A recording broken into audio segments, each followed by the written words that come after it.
Hey guys, so needless to say, on the last video, I forgot to turn on the dead mouse here. Um, so yeah, the beginning of that was probably less than exciting. It is what it is, though. Um, it did occur to me, however, that I was talking about having to finagle the speedometer cable and everything, and for some reason, I had it in my head that the uh, tack was usually on the left and the speedo, or the other way around, that the tack was normally on the right and the speedo was normally on the left. Well, I, after realizing that I may have put them in backwards, which obviously is no big deal, you just unthread the things and flip them around. It's not like anything's hooked up yet. Even if it was, it wouldn't be a huge deal. um so there's that. So needless to say, I'm just going to flip flop the gauges around, because sometimes in the heat of the moment, it's amazing how dumb one can be when the solution is so simple and like right there. Like, just move it over one hole, dummy. Don't go there.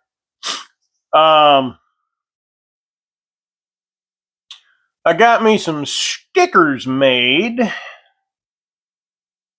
and I am discovering absolutely no issues. I'm not upset at all, but I'm discovering that the fine details need to be not so fine. So I mean, this is literally the first run. This is like I said, I'm not mad. There's no, yeah, absolutely not. Would totally buy from the person again. More than help me out for a more than reasonable price. So, anyway, got some stickers made. I'm not going to have them for sale on the site yet, mostly because I have absolutely no clue how to do that and don't want to get in trouble for like tax evasion and money laundering and espionage and stealing used fire extinguishers. So I am going to sit here and let you watch me struggle horribly to take this decal off of this sheet and apply it to this folder so you can see it on a dark background. Oh my goodness, you are not going to want to play nice, are you? Okay, once it starts, I think it'll be... Okay, so this first one may be a bit of a... This transfer tape does not want to let go. I think the transfer tape may be a little too clingy for the quality of vinyl here. Yeah, this may be become a off-camera venture real quick. No, what am I doing? Wow, I'm like eating glue here. I have not felt very good for the last couple of weeks. So that's kind of why I haven't come on and explained why the first half of the video putting the gauges in the Ranger had absolutely no audio, because my dead rat wasn't on. Dead mouse, whatever. Yeah, no, I'm not supposed to take that. Wow.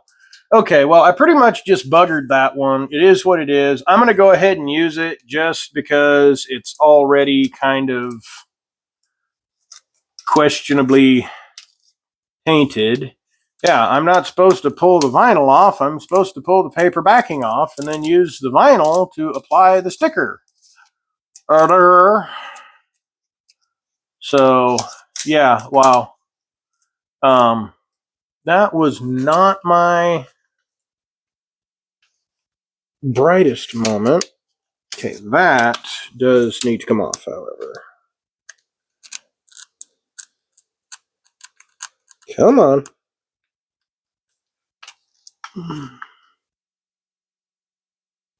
Come on.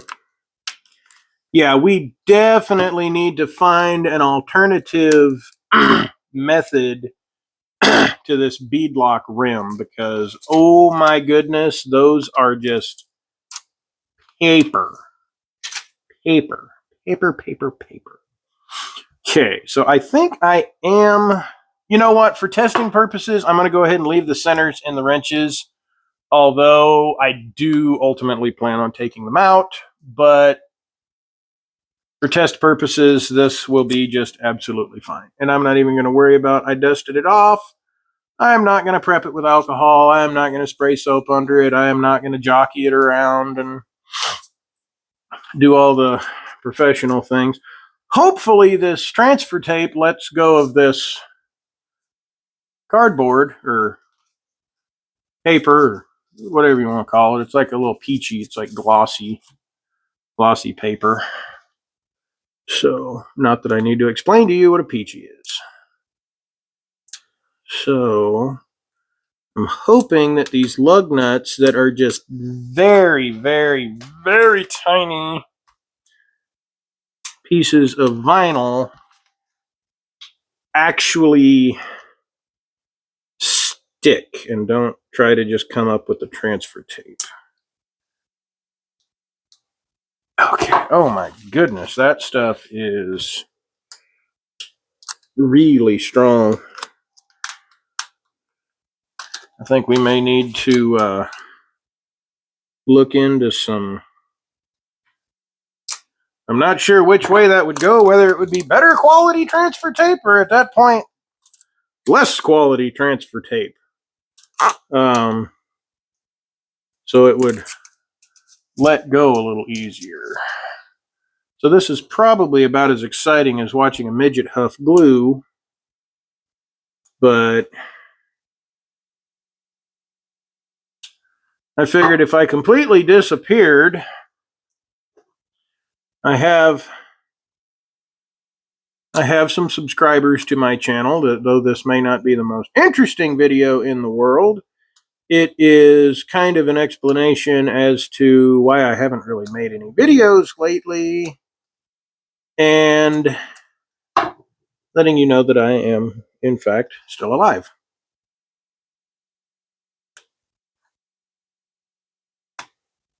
Even if no one else other than my mommy cares. Which I know there's at least a couple of you. You'd miss me for at least 20 minutes if I died. And then you'd be over here trying to steal the wheels off my Jeep. Well, actually, just trying to steal my Jeep.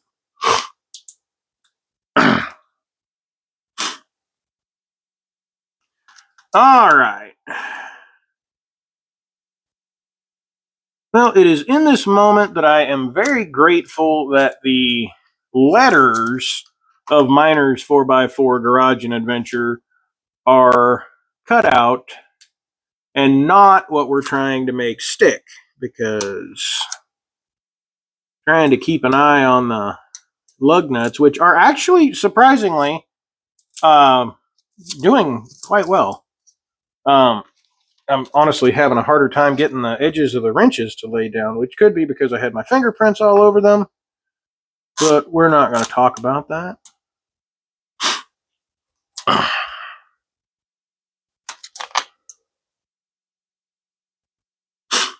Okay. Now, I'm not sure. I'm going to figure out.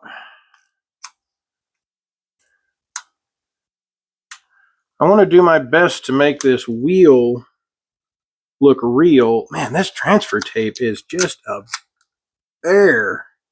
It's great for taking the paper backer off because you don't have to worry about it. Oh, I got excited and didn't see them. Let me see if I can get them to lay down. Man, if I have to, I'm just going to absolutely destroy it if I have to. So I want to try to make this wheel look as realistic as possible, obviously, without or not without, and sometimes that is quite difficult to do with a sticker, because you're like, what circles do I pull off and what circles do I leave, because it's not a three-dimensional image. So I want it to look as close to a real wheel as I possibly can, not just a circle with a bunch of circles in it, which, I mean, ultimately is pretty much what a wheel is, right? I'm going to go to Les Schwab next time and be like, I'd like to order a circle with a bunch of circles in it. All right. Oh, my goodness gracious. This is just nuts. I really hope this video has audio. It said that it was recording through the mouse. But then I also sat here and tried to start the video for 5 minutes and couldn't figure out why the remote wouldn't work. It's because I didn't have my Bluetooth on. So I did also notice that the heater kicked on in the background, and I'm hoping that because the microphone is over here, that that's not terribly obnoxious, or if it's because, or if it's a constant sound, if the microphone would like cancel it out. I'm still trying to figure out how all this stuff works. Yeah, I am definitely going to have to find or request like I said, either better or crappier transfer tape. I'm not sure which way that would go. Okay. So here's what we've got. And I am really excited about that. Even though it shows it to me backwards, I think it flips it around and autocorrects it and shows it to you the right way. So I still got this cough. My head feels like, you know those things you find at Walmart that everybody's kids play with, and they're always all dirty and gross and smell like boogers? I don't know. I've never smelled one. I don't know what it would smell like. What? But they're like the squeezy balls, and I've got the mesh around them, and you squeeze them, and the thing goes. Yeah, that's what my head feels like right now. But it's like that full of mashed potatoes. So anyway, that, and I've had this. It's not even a sore throat, but it's just, it just feels yucky. Ooh, got a can of PB Blaster over here pointed right at me. Hopefully it doesn't go off. So anyway, there is the design for the sticker. Ultimately, I want to do the wrenches. I want to try to get them in chrome, but I don't know if that's going to happen, because sometimes that stuff, like on exterior applications, chrome stuff, it doesn't last. It doesn't adhere very well. It doesn't stay chrome very long, and then it just looks like crap. But so more than likely, probably silver, like a dull silver. I want to do the flame. I want to get the gradient colors for the flames, which might be a little more complicated. That might actually be more in the, that would have to be like in the type. We'd have to get like a flame vinyl and then cut it. Ooh, yeah, that might be kind of a pain in the butt. And then obviously the tire black. I want to get the wheels silver. I'd like to, and this is where it may get a little more finicky, is I'd like to do like an imitation side lug tread of like a TSL Super Swamper or an IROC or something. I'd like to go with something a little more classic. The IROCs are a phenomenal tire, but that TSL sidewall is just iconic. I don't want to go with something as not cliche, typical, I guess. I don't want to go with something as like the Bogger. Again, phenomenal tire for its intended purposes, but like I say, that TSL sidewall lug is just iconic. The bias ply, that's old school on 15s. Even better if they're deep dish. But anyway, obviously not going to be like that much detail in there. You're not going to be able to tell. It's not three-dimensional. So I do want to add some detail to it. I'd really like to get to a point. I have a friend with some equipment that would allow me to do some embroidery. Allow her to do some embroidery for possibly hats. I would like to do maybe some t-shirts, and this is on down the road stuff. This is don't hold me to any of this for probably at least a year, because until at least a year, probably more than, well, I'd like to get some merchandise available.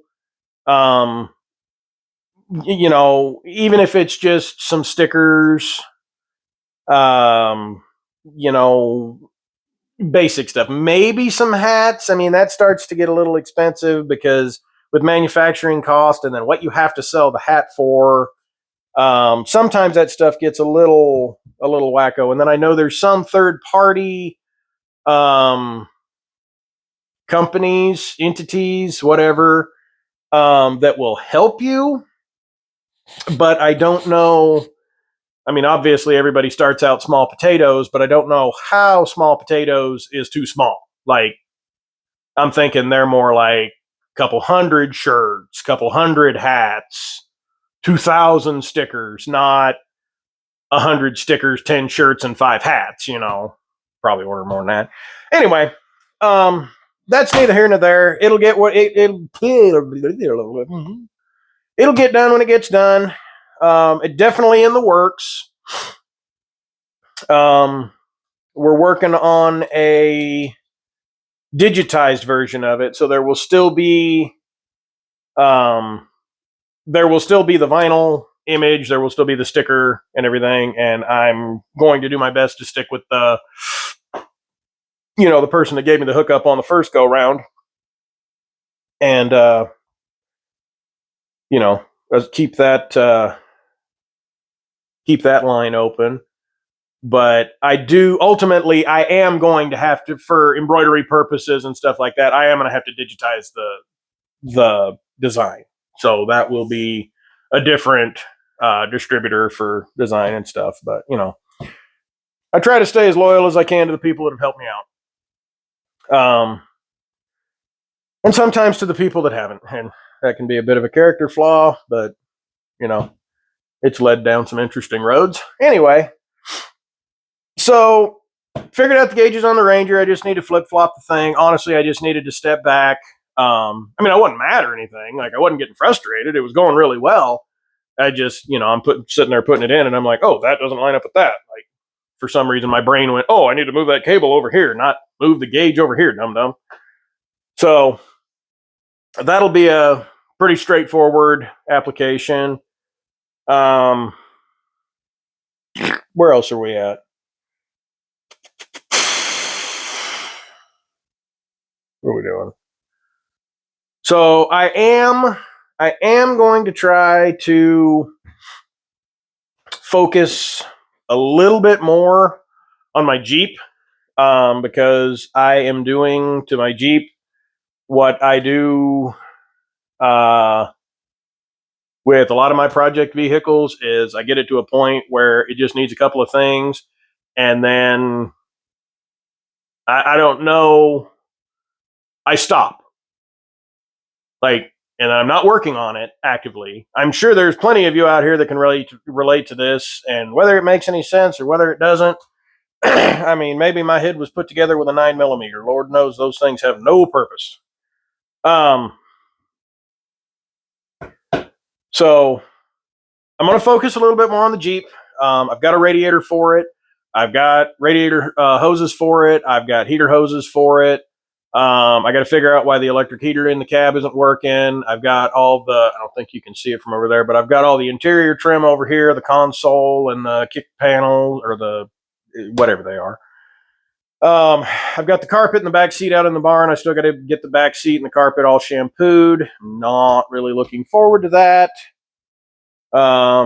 Definitely kind of pooped the bed on that one, not doing it in the summertime. So now I get to come out here in the hobby room or the shop or the studio or the barn or whatever you want to call it, Before this, I was very unhealthily into radio control. So there used to be shelves up and down these walls just stacked with uh, very, very much monies.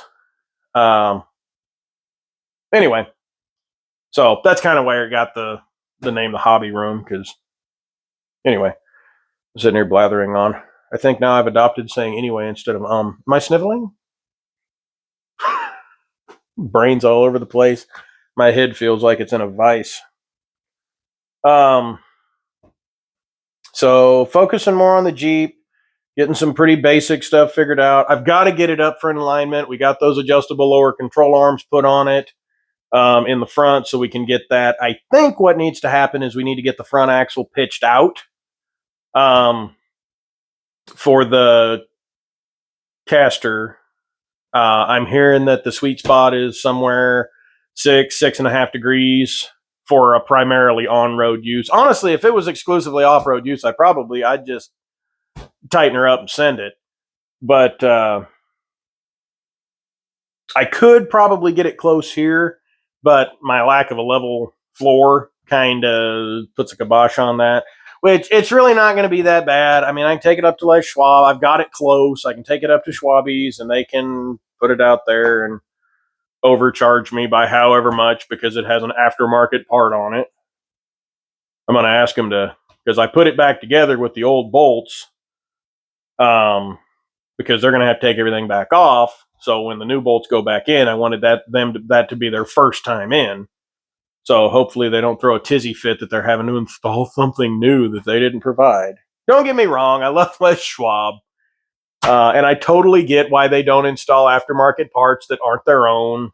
Love them or hate them. They've got one of the best warranties in the industry. This isn't a paid promotion or whatever. I spend my money there just like everybody else. I'm not getting anything out of it. But I've used their warranty too many times over the years to sell it short. I mean, whether you blow up a tire, I had a tire. My dad and I were definitely not grossly exceeding the possibly non-posted or posted go this fast limit.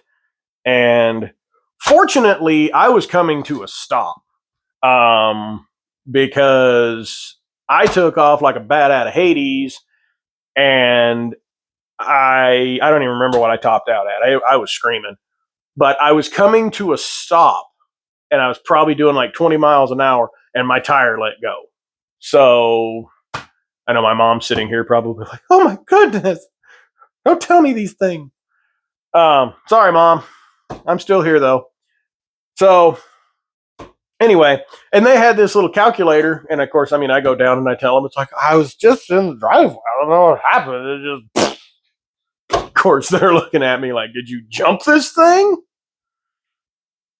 Not exactly. No. So anyway, they've got their little tire tread calculator thing. I mean, this tire was just, the inside sidewall was just gone. And they've got their little tire tread calculator thingy, and they punch in the tread depth, and then they take a percentage off of a new tire.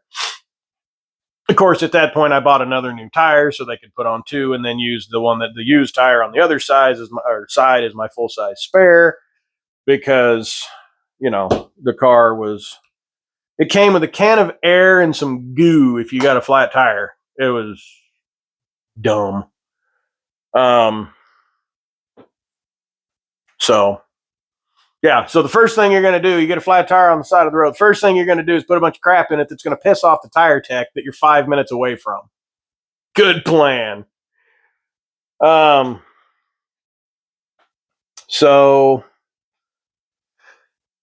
wow, rabbit trail there. What was I talking about?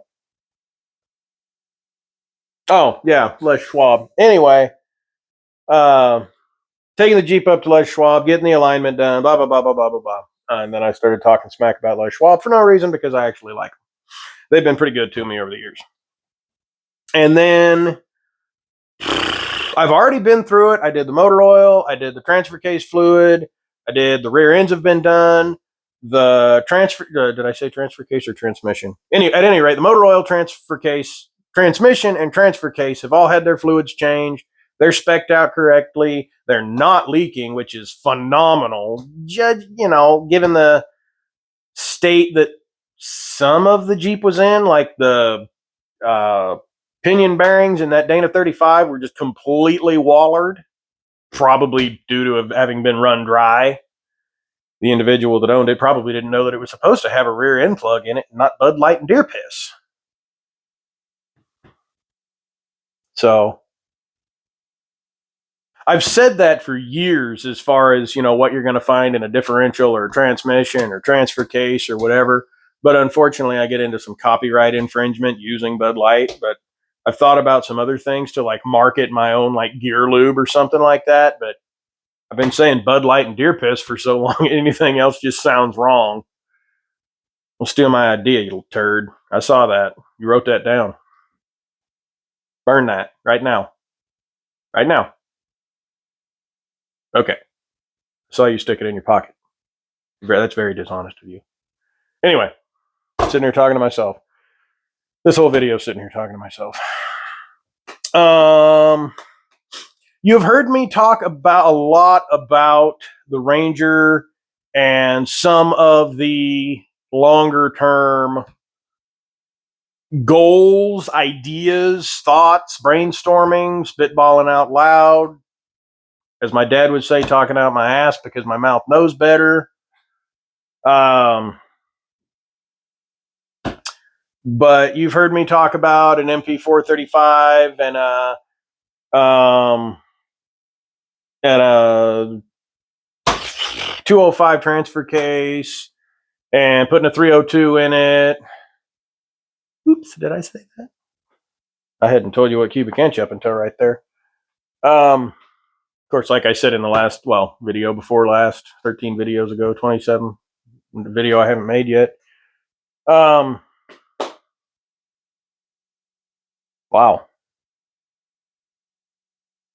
My head is mush. Told you it was going to be a different engine, possibly going to be a different engine. Not 100% sure.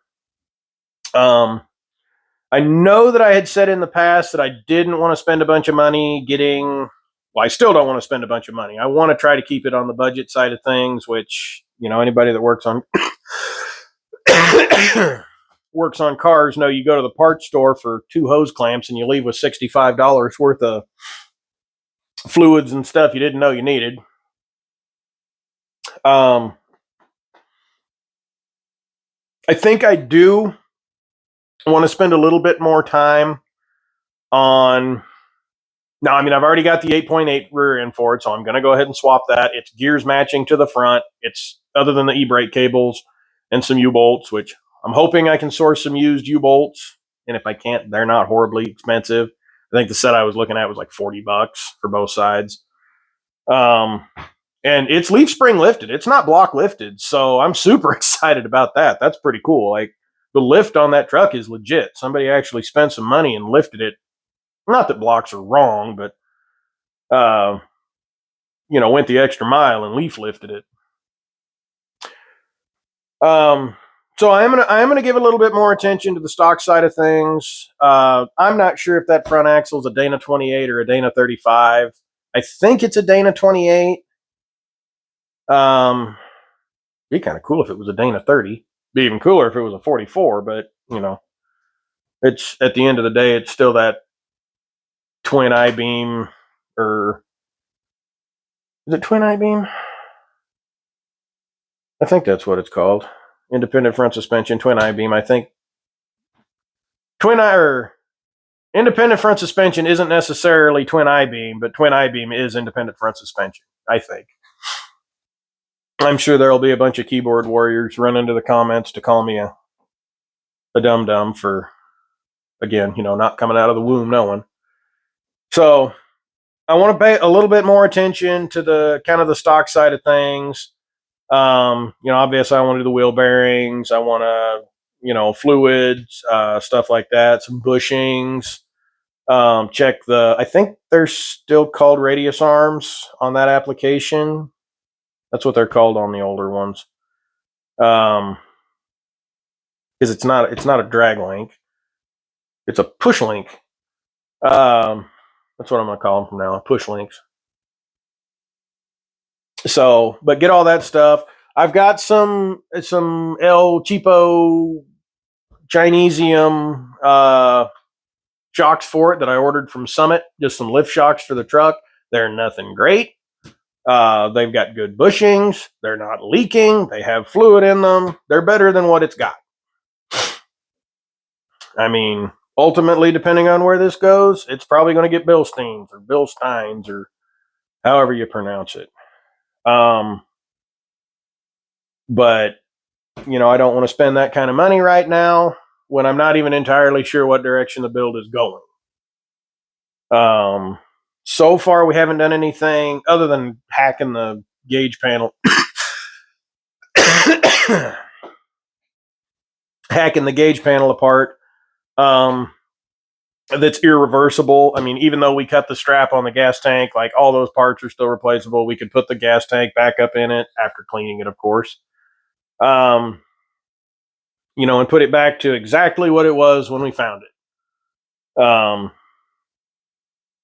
Except for the old carburetor, because I just can't bring myself to put that thing back on. That was a it's like a Carter YF, but it's a Carter YF-A. So they take a basic design carburetor and try to put an electric solenoid on it for air fuel or some ridiculous crap. You know, just trying to overcomplicate a single hole, a single jet, and you know, that's too basic. Oh, I'm sorry. I know that coughing sounds horrid in the mic, but I'm trying.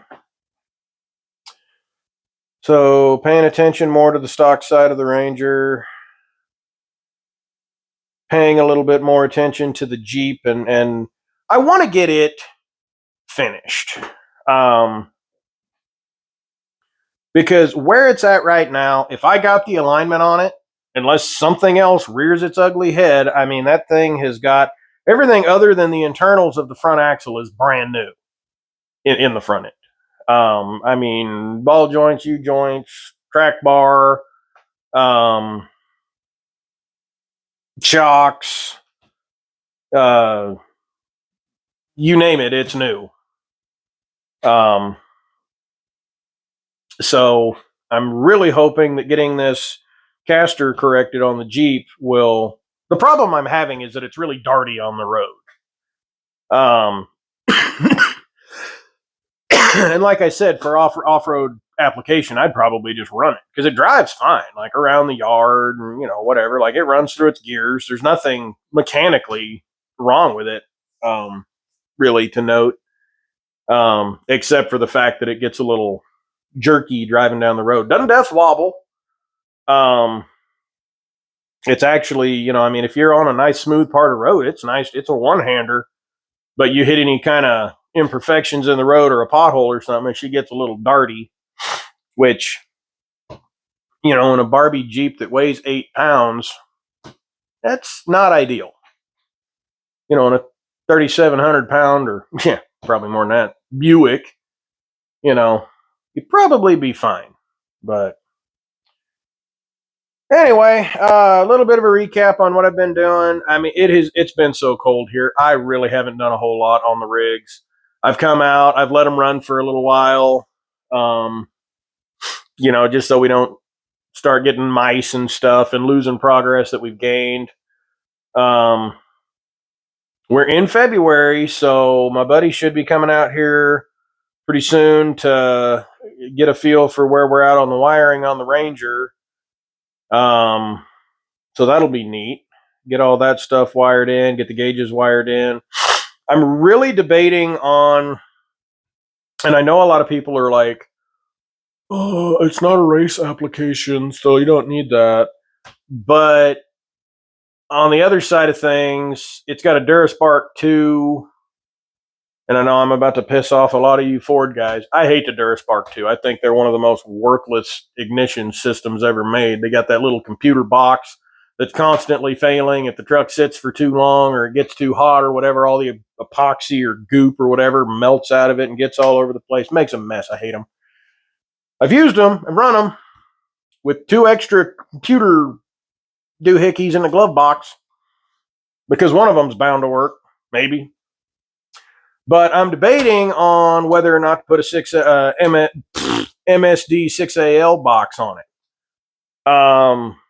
Not necessarily for the multiple spark discharge feature, but simply for the reliability, because I have run them on multiple old Fords in the past, and I have had a lot of success. And the only thing that we would really need to change, if we were to 302 swap it from the 2.3 that's in it now, is the wiring. There's a diagram where it says if you've got a 4, 6, or 8 cylinder, you're supposed to wire it this way. And as I remember, it's super easy to change. Not a big deal at all. So it could run our 4-cylinder just fine. Then we could turn around V8 the truck, maybe. Or, you know, on down the road if somebody else ends up with it, or not saying we're just going to off and sell the thing. I'd like to keep her around. I kind of like it. I'd like to get to a point where maybe I can daily it, because it's a neat little truck, just an old beater. But yeah, I get that. So I'm not sure. If I do, I'll probably see if I can find a used one, because it seems like the 6AL boxes are about 350, 370, depending on where you get them. And if I could wait until, I don't even know, what month is it? Nobody really does any epic deals for Valentine's Day. That's mostly jewelers and stuff, not, auto parts suppliers. But the Labor Day, the Veterans Day, the Memorial Day, the, stuff like that, that that would probably be my most lucrative time to acquire something of a higher dollar value. Whether or not I'll have the patience to wait, or the time frame to wait, will vary depending on the scheduling and availability of the electrician. So I think I've rambled on enough. Not dead, just don't feel very good. Turned on the dead mouse. I think these things look so weird. Looks like I got a mouse sitting up there on my head. So this is turned on. So we are going to, if you like the content, like, subscribe, follow, spit in a cup, comment, tell your friends. Where am